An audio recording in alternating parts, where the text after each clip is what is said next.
people profit, none other than Miss Sandra Coker. Hello there. How are you? I'm fabulous, fabulous, Miss Sandra, and thank you so much for being part on Book 101 Review. And can you please introduce more about yourself that I miss? Of course, yeah. I'm the owner and CEO of a company called Human Power Solutions, and we work globally with companies to help improve the management and leadership of our companies so that the employees are happier, they're more productive, and there's less turnover. So that's what we do. Yes, less turnover, and thank you so much for sharing your knowledge and wisdom to the world. Miss Sandra, through your people profit. Thank you, thank Of you. course. Your title inverts the traditional business hierarchy. What is strategically essential to view people as an investment above the bottom line rather than the cost on it? Yeah, that so the philosophy here and the philosophy that I've had throughout my entire career is that the people that are interacting with the customers or the clients are actually the most important people in the organization.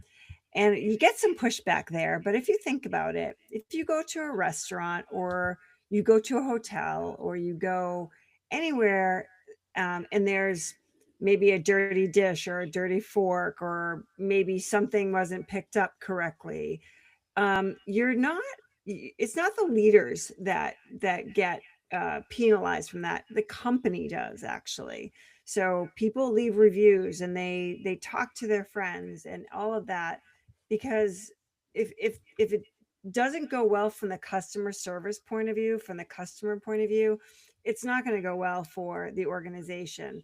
So if you're treating the people that are actually doing the work and they're actually interacting with those customers, and you're treating them as commodities, as people that can kind of come and go and you can always replace them, instead of working with them and helping to create processes and ways to do business inside the organization that makes it easier for them, they're going to do a better job front facing for your clients. Then your company's reputation and reviews and all of those things start to go up, and that's where your profitability lies. And a lot of people forget that. Yes, definitely. People always easily forget. Don't you think, Miss Sandra? So, what is the most common limiting belief of encounter in leaders who see employee investment as an expense, and how do you help them to reframe it? Yeah, so we basically go in and take a look at what the leadership philosophy is. And many times if a leadership philosophy is autocratic or very top down, very, heavy top down, and demanding things or saying telling them how it's going to be, we often say, pull a focus group together, grab the people from all the areas and all the different departments, put them together and get their ideas and see if there's ways that you can run the company better. And most of the time, the good ideas come from the employees. And if the leaders are open to that, then they all of a sudden a whole new world opens up for them, because then they start to see their employees as a valuable asset who are looking for the best ways to run the business. They're looking for the best ways to serve their clients, but they're also looking to get along inside of the company. That internal customer service really helps to come through. And we often show the cost of turnover, and that usually is very eye-opening for people. It takes 5 months to break even on an employee, and if you have a 90-day kind of a 90-day probationary period, you've just thrown all that money out the window if you don't train them and onboard them correctly. A valuable asset. Well, we like that, Miss Sandra. the people profit equation. There is a conceptual formula or framework in the book that helps the leaders quantify how investment in their team ultimately flows back to financial results. Yeah, the framework is starting, is looking at every single part of the organization as a continuation of the client journey. So our framework talks about your leadership style. It always starts with that. But then it talks about the client journey, and that's the internal client journey, how your people are onboarded, how they're socially onboarded as well as onboarded with the physical tasks. And then we talk about, how each company, how each department can affect the other ones and bringing them together. So taking the client journey from the inside out is really what we explore in the book. Yes, and thank you for exploring that. Miss Sandra, you talk about investment. How do you distinguish between a superficial perks and a deeper systemic investments in people that actually drive profit? Yeah, I think a lot of companies do a lot of lip service. They say that they really value their employees. They have core values as a sign up on their walls, and they're not really living those core values. When you think about investing in your people, it's investing time. It's investing time in getting to know your people. It's investing in the right um, equipment that they need, making sure that they have everything they need to perform the job well. But it's also helping to invest in your people's careers and where they want to go. Now, if you're manufacturing, you're in an organization that has what's what I'm looking for, people who might just be there for a paycheck. You Mm-hmm. need to make sure that you're getting to know who everybody is, right? So you need to make sure that maybe Sally is looking at this company and saying, I want to grow with this company. I see an opportunity here. And maybe Marie is doesn't, she's just coming in because she's putting herself through school and it's her hourly wage. When you invest in people, you need to make sure that you're investing in everybody that wants to move in the organization. So you invest in a training and development program, you maybe invest in coaching, you invest in how you help people grow in their roles. So maybe it's communication, however that's going to be. Any amount of time that you can spend with your employees to get to know them a little bit better and let's get to know their goals, and then be able to customize and build a program that's going to help them to grow again within the company, reduces your turnover and increases your profit. You talk about more deeper about business profit. So let's talk about the practical strategies and implementation. If resources constrain, leader wants to start applying people profit principles tomorrow, what is the single most impactful area to invest in first? Is it development, autonomy, recognition, or something else, Miss Sandra? Yeah, that's a great question. If resources are tight and you don't have the resources to develop to dive into a full learning and development plan, your best resource would be time, and your investment would be in getting to know who your people are. So asking questions, having a stay interview, asking them, what keeps you here? Why do you stay? What is it that's attractive to you about our company? What are some of the things that we might be able to do better? If you can ask some of those questions and start to get some feedback from people, then the sky's the limit, because what people want to feel is they want to feel valued. They want to feel that their opinion matters, and that they're involved in something that's for the greater good. And that's I think really, that doesn't cost any money. That costs a little bit of time, and you got to be authentic when you're having these conversations with people. You really have to be interested.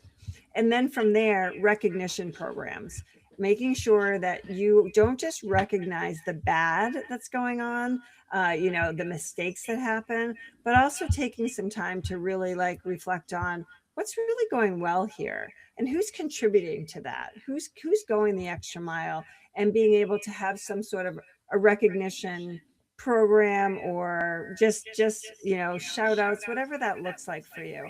Again, none of these things cost money. They cost time and your energy in order to connect. Yes. And Ms. Sandra, career growth is a key of a retention tool. What does a truly strategic or profit generating development plan for an employee look like beyond just sending them to a training course? Yeah, I mean, a training course, people forget. They go and they say, "Oh, that was great." Maybe they spent a day at a seminar, but then they don't actually implement. When we think about a career growth and a career path or a learning and development plan, we look at learning and development as being an ongoing kind of program and project. So we look for companies that are very focused on continuous learning, because that's where the retention comes in. So again, if you think about retention, you think about the cost of hiring and training and that kind of wheel of turnover, you lose thousands and thousands of dollars of your profit by not onboarding and not developing these employees. You likely advocate for trust and autonomy, Miss Sandra. How does give more freedom and ownership to employees actually lead to a better financial discipline and accountability? So I like to give people the thought of being an entrepreneur. So someone is in a department, we're like, this is your department. Like, how would you run it, and how would you run it well? You can bonus people off of the results as well, but most of the time, again, people want to feel like they're not being micromanaged. And so when you get to know your employees, just like I said, like you're going to invest the time to get to know your employees, you'll start to give them more and more tasks that won't need you to be giving permission. As you build that trust and as you build that autonomy, people are going to start to look at other things, and they're going to look at ways to improve without you even having to ask them to do that. So that kind of autonomy, when you build that trust, really helps to drive the bottom line, because people are going to look at things and say, that might be not the most efficient way to do that. I think there's a better way to do that. And they're going to take on these projects on their own. And suddenly the company just runs more efficiently in more of a lean manner, which then again is going to drive your profit. It's also going to drive retention. So all of these things are really interwoven. Miss Sandra, how can leaders systematically listen to employees not just for morale but uncover specific actionable ideas for improving efficiency, innovation, or customer satisfaction that directly affect profit itself? Yeah. Yeah, the most important thing you could do is create focus groups. So if you have different departments and different areas and different levels of employees, you'll want to have a focus group once a month and have these not be run by a manager. Manager can sit in, but rotate the managers that are sitting in. But have the focus groups, someone in that group create the agenda for discussion. So those groups there are going to be able to, if someone in manufacturing says to somebody in accounting, well, this, we're not able to deliver this because the invoices aren't released on time, or something where they can actually see how one department affects another, they're going to solve the problems for themselves. And having a rotating manager in there, and not just the same person all the time, then helps to create trust within that focus group. And they're going to actually, as the groups get going, they are going to bond, they're going to trust each other more, and they're actually going to dig in some more and find the issues. And each manager can go back and say, hey, this is what came out of the focus group, this is the steps that they think we should take. Ultimately it's up to management to decide, but that's the most effective thing that leaders can do. Miss Sandra, as a debut author, what are your short term and long term goals? My is to get this message out. I really want to get the message out to as many people as possible, because as we start talking about this more and more, there's more and more leaders that just have never thought about it before.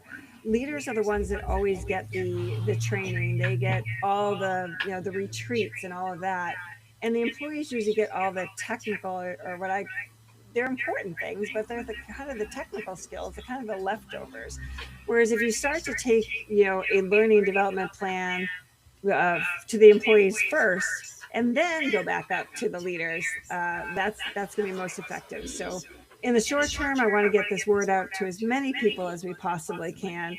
And the long term, I would love to see organizations really appreciate the people that are actually doing the work, and us having a culture of appreciation and gratitude for those people that are getting up at 3 in the morning and showing up and driving our products across the country, or whatever the case may be, but having a real amount of gratitude for people that are actually just doing it.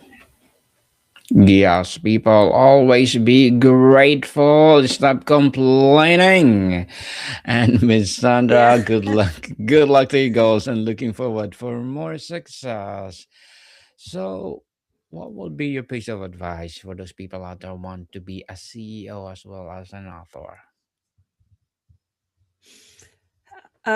You got to set time aside for both. To be an author, this book was a labor of love. It took me a couple of years to get it out and get it into the world. But part of being a CEO and part of being an author is having a coach and having people around you that can help you along the way. I think a lot of times people that jump into being a CEO or jump into writing, they do it on their own because they think that they have to. There's a lot of people in the world out there that are mentors, that are coaches, that can really kind of help move things along. And when I started to really embrace that, that's when everything really started to take off for me. So I just highly recommend, don't go it alone. Get your tribe around you, and find the people that can help move you forward. Yes, embrace it first, people. Embrace and then materialize it. Thank you for that advice, Miss Sandra. And can you please recommend a book or books that influence your journey? I think Atomic Habits was my biggest. Atomic Habits was a big one for me, and also The Dynamic Laws of Prosperity by Catherine Ponder. Those two books really um, are two that I really highly recommend. The Dynamic Laws of Prosperity is an older book. I probably read it 20 years ago or so, but that really, it talks about the law of attraction, and how you're opening yourself up for things. And it's a great read, and it really helped me to create my vision and everything else. And Atomic Habits is the how to, is the taking those little steps every single day and making changes in your habits, and start to take care of yourself and start to do things a little at a time. And then as you build those habits, you you change your person. So those are two books that I highly recommend. Thank you, Miss Sandra, for that recommended books. Let's talk about the ripple effect of your book. How does investing deeply in your immediate team create a positive cultural and performance ripple effect throughout the rest of the organization? People are hungry for learning. People are hungry to learn more. The world is changing so fast.